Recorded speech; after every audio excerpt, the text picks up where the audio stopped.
Bonjour les amis du plastique, bienvenue sur la chaîne Alcine French Plamo pour l'unboxing de la prochaine réalisation. Alors on reste dans quelque chose de simple, sans prise de tête, sans prétention, puisqu'on est sur le iMock. C'est un Gundam, enfin un mecha plutôt de production massive que l'on retrouve dans la série Gundam Bullfighter. Donc c'est un peu les troufions qu'on envoie en première ligne, hein. J'aime bien ces temps-ci faire les mechas comme ça de production massive. Je leur trouve un petit charme assez particulier. Ils ont une simplicité que j'aime bien, que je trouve sympa.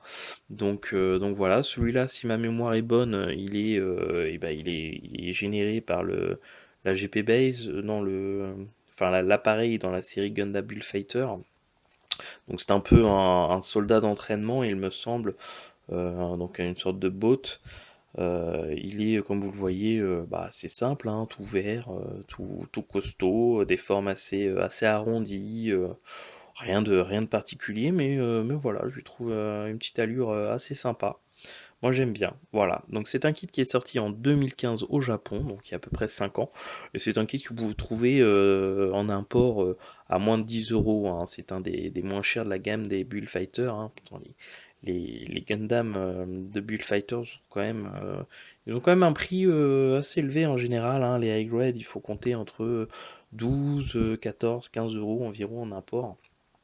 Donc ça veut dire qu'en France, hein, quelque chose que vous pouvez avoir autour de celui-là, étant donné qu'il est vraiment cher, je pense autour de 15, 16 euros peut-être environ. Voilà, j'ai pas été vérifié, un peu la flemme, mais voilà, si vous le trouvez en France, bon, ça va pas. Il est normalement, en tout cas, en dessous des 20 euros, ça c'est une certitude.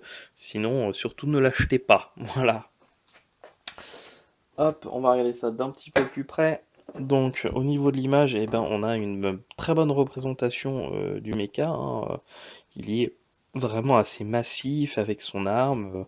On voit que voilà, c'est un soldat de base qu'on envoie en première ligne.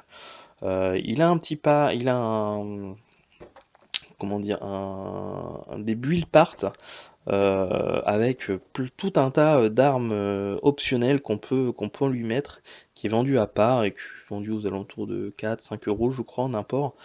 Voilà.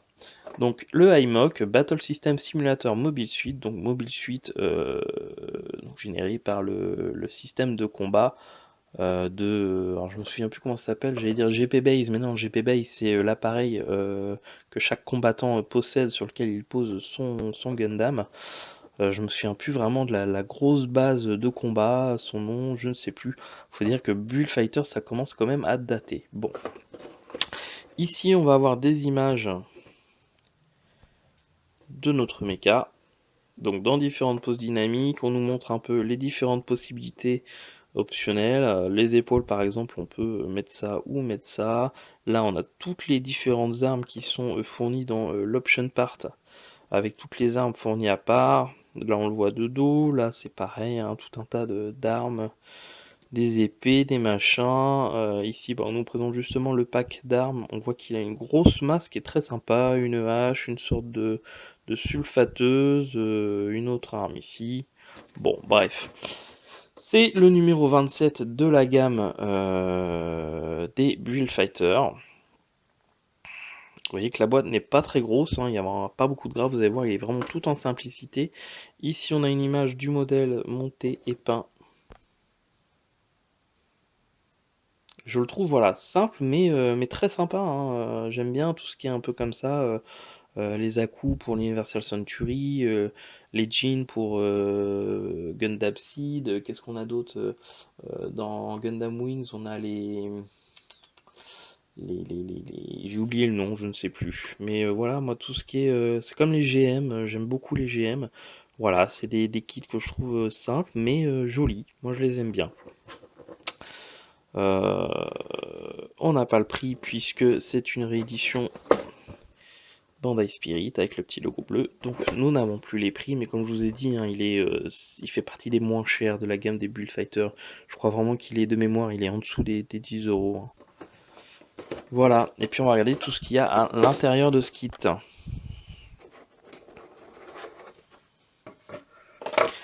Alors, on va avoir une grappe de polycap avec vraiment beaucoup de polycap, hein. Là, je peux déjà vous dire, sûr et certain, il n'y en a même pas la moitié qui sont utilisés, hein, je pense. Donc pas mal de polycap qui va vous rester. En tout cas, rien d'exceptionnel, hein, c'est classique. Et puis on va avoir seulement 2 grappes pour ce kit. Donc une première grappe gris souris, hein, avec toutes les parties un peu, et bien par exemple son fusil, son backpack, les mains. Vous voyez, les mains sont quand même assez grosses. On a des éléments d'articulation. Là, on a une partie du dos et du torse. On a les pieds ici en creux, hein. Une des spécialités de la gamme des Bullfighters, c'est que les pieds sont quasiment creux. Mais par contre, on remarque que le pied est quand même d'une très bonne taille, hein. C'est un Gundam qui est assez imposant, hein, quand même. On le voit tout de suite déjà la taille des pièces. Un peu cubique, un mélange de cubique et d'arrondi. Voilà.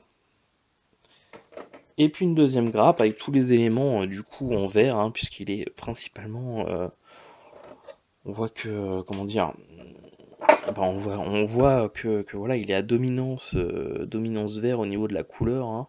Donc là, un vert très clair, hein, un vert très lumineux. Et ici, on a plus un vert. Un peu un vert autant, un vert un peu plus foncé. Donc à voir si je vais l'éclaircir ou pas au niveau de la peinture. Regardez-moi la taille du torse. Quand même assez imposant, hein. Là, on a les hanches. Là, on doit avoir tout ce qui est cuisse ou bras. Là, on a les épaules. Vous voyez vraiment des pièces assez imposantes, hein, quand même. Il n'y a pas beaucoup de grappes, mais les pièces sont de bonne taille. Bon, par contre, on n'a pas beaucoup de détails dessus, hein. Mais bon, c'est normal, hein, le Gunpla, enfin le Gundam en lui-même, bah, il n'y a pas, regardez, il n'y a pas. C'est des plaques d'armure, hein. Il y a pas beaucoup de détails, un petit peu sur les bras, un peu sur le torse. Voilà, donc bah, en tout cas, c'est respecté, évidemment. Donc deux grappes principales. On va avoir une petite planche de stickers, il n'y a pas grand chose dessus, hein. C'est principalement le Mono Eyes, et puis ça doit être au niveau des épaules, je crois. Et puis on va avoir la notice de montage, donc le iMock. Donc on le voit ici, là il fait vraiment imposant, hein. Donc on voit, c'est vraiment quelque chose qui est dans la série, en tout cas, fait pour s'entraîner, hein. Voilà.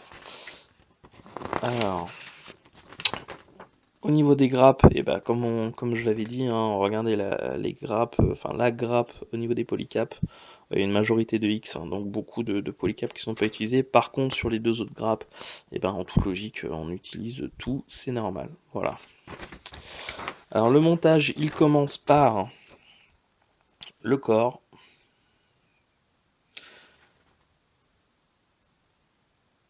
Ensuite le backpack. Ensuite bras droit, bras gauche. On assemble le torse, la tête, les deux bras. Ensuite on enchaîne sur les pieds.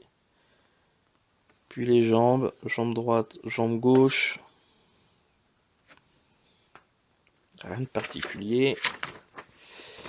Ensuite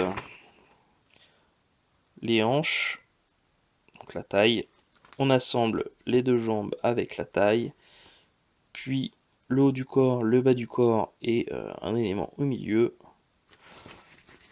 On nous montre que il est possible de le mettre sur une action base.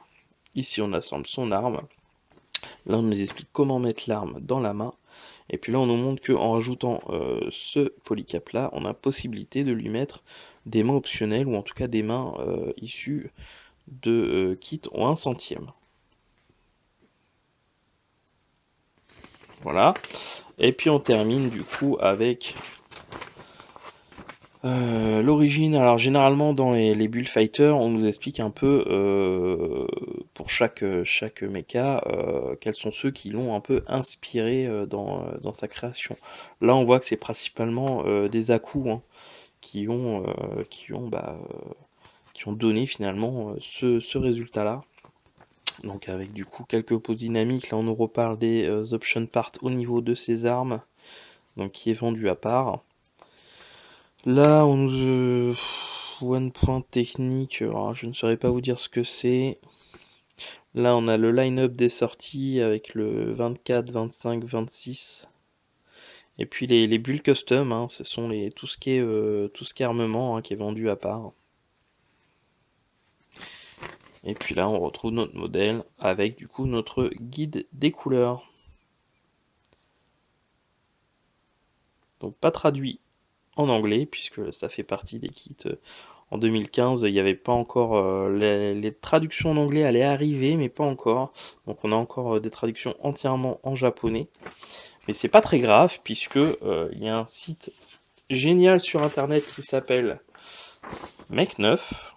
Et généralement, vous avez pas mal de kits qui sont répertoriés dessus. Et vous avez une traduction des couleurs, ce qui vous permet du coup de pouvoir utiliser les bonnes teintes, les bons mélanges, les bons dosages pour avoir du coup les bonnes teintes de couleurs lorsque vous repeignez votre kit. Donc ça, ce site, c'est vraiment une mine d'or et c'est vraiment très cool que ça existe. Après, on peut toujours hein, traduire les couleurs. Vous avez sur le site d'Hobby Couleur, vous avez comment dire, j'allais dire le calendrier, non. Toute la gamme des couleurs en anglais et vous les avez en japonais. Donc ensuite, il suffit juste de repérer finalement les signes sur comment dire, je sais plus comment ça s'appelle. Enfin bref, une sorte de tableau, vous avez toutes les couleurs et il vous suffit du coup de repérer les bons signes et du coup vous avez la bonne couleur. Donc c'est un petit peu long, un petit peu fastidieux à faire, mais c'est possible et du coup ça permet d'avoir la traduction des couleurs. Voilà. Bah écoutez, on en a fini avec l'unboxing de ce kit. Moi je vais attaquer le montage et je vous dis donc à très bientôt pour la review du modèle monté, puis monté, peint et verni. Voilà, j'espère que cette vidéo vous aura plu. Je vous dis à très bientôt et merci beaucoup d'avoir visionné cette vidéo et merci à ceux qui se sont abonnés à la chaîne. Ciao tout le monde!